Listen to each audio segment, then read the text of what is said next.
여러분 안녕하십니까? 포항 MBC 뉴스입니다. 경주시 의회는 제237회 의회를 속개하고 상임위원회별로 주요 안건과 조례안을 심사했습니다. 특히 경주 야구장 추가 건립과 원전 시민대책위원회 구성을 두고 설전이 이어졌습니다. 임재국 기자가 보도합니다. 경주시 천북면 야구장입니다. 2개의 구장에 유소년 대회 등 각종 대회가 열려 인기를 얻고 있습니다. 그런데 경주시는 현재 야구장 규모가 적어 인근 도시의 구장을 빌려 사용하고 있다며 109억 원을 들여 제3구장 건립을 추진합니다. 하지만 의원들은 기존 야구장으로도 충분히 전국대회를 열 수 있다며 추가 건립에 부정적인 의견을 냈습니다. 1구장하고 2구장이 처음에 물천했다가 안 되고 다시 옆으로 옮겨올 때 한 구장만 더 만들어 달라고 했습니다. 그렇게 하면 우리 모든 걸 다 할 수 있다고 했습니다. 불과 1년입니다. 근데 지금 와서 과연 지금 또 100억이라는 돈, 109억이라는 돈을 들여서 우리 시비만 해도 89억입니다. 89억 원을 들여서 이렇게 또 한다는 것은 제가 볼 때도 맞지가 않고요. 경주시는 스포츠 관광도시 위상 강화와 경제적인 유발 효과가 크다며 야구장 추가 건립과 복합 스포츠 단지가 필요하다고 밝혔습니다. 체험할 수 있고 느낄 수 있는 그런 저희들의 문화 자원거리가 여기 있기 때문에 이런 어떤 하나의 그 일시적인 예산이 많이 좀 들어가는 부담스러운 부분은 있습니다만은 이래 투자함으로써 다른 지역보다 먼저 선점해 나갈 수 있는. 경주시 원전 범시민대책위원회 설치 조례안도 위원 선정과 규모를 두고 논란을 빚었습니다. 의원들은 위원 규모가 40명 정도로 많고 선정 과정도 문제가 있다고 따졌습니다. 이게 40명은 너무 많잖아요. 사실 한 30명 이내로 해가지고 원활하게 회의가 되도록 그렇게 해야 되지. 30명 하다가 주변 지역에서 인원 적다하니까 40명 이내를 한다 그런. 경주시는 대책위원회가 정부의 원전 정책 변화에 따른 자문기구이며 권한이 한정적이라고 해명했습니다.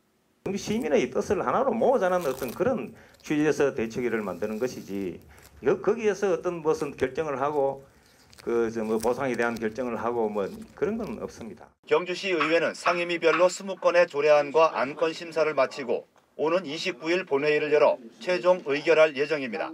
MBC 뉴스 임재욱입니다. 대구지법 포항지원 제1형사부는 공직선거법 위반 혐의로 기소된 최수일 전 울릉군수에 대해 벌금 80만 원을 선고했습니다. 6.13 지방선거에서 울릉군수에 출마한 최 전 군수는 지난 2월 10일 선거구 주민에게 명절 잘 보내라고 인사를 하며 현금 10만 원을 준 혐의를 받고 있습니다. 재판부는 피고인이 반성하고 있는 데다 기부 행위를 하면서 선거 관련 내용을 언급하거나 지지를 호소한 사실은 없는 것으로 보인다고 양형 이유를 밝혔습니다. 지난 3년간 대구 경북 국공립대학에서 발생한 비리는 19건에 부패 금액은 9억 5천만 원에 달하는 것으로 나타났습니다. 김현아 의원이 교육부에서 받은 자료를 보면 경북대가 예산외 목적 사용 5억 6천만 원 등 13건에 9억 원으로 가장 많았고 금호공대가 공금 횡령 900만 원 등 3건에 3,700만 원으로 뒤를 이었습니다.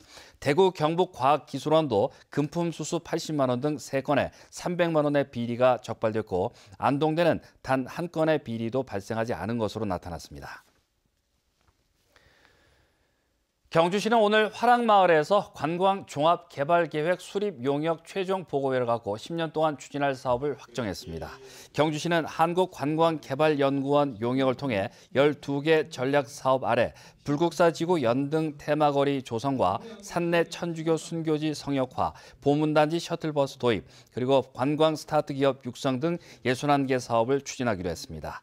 경주시는 지난해 11월 착수보고 이후 중간보고회와 1차 최종 보고회 등을 거치면서 내용을 수정 보완했습니다. 포스코 청암재단이 올해 포스코 사이언스 펠로십 32명을 선발해 2, 3년간 7천여만 원씩의 연구비를 지원합니다. 포스코 사이언스 펠로십에는 반도체 내부 스핀 제어 기술을 개발한 고려대 공수연 교수와 바람 유전자 연구 분야 연세대 박현우 교수 등 신진 교수 23명과 박사과정 학생 등이 포함되어 있습니다. 포스코 사이언스 펠로십은 국내 최초의 민간기업 기초과학자 육성 프로그램으로 2009년부터 307명의 학자에게 186억 원을 지원했습니다. 동북지방통계청에 따르면 2010년 이후 경북 지역 광업 제조업체 수가 매년 증가세를 보이고 있습니다. 경북 광업 제조업체는 2016년 기준 2만 7천여 개로 2010년 1만 9천여 개보다 크게 늘어 연평균 6.1% 늘었습니다. 분야별로는 자동차, 금속, 화학업체 순이며 종사자 수는 2010년 27만 4천여 명입니다. 이상으로 포항 MBC 뉴스를 마칩니다. 고맙습니다.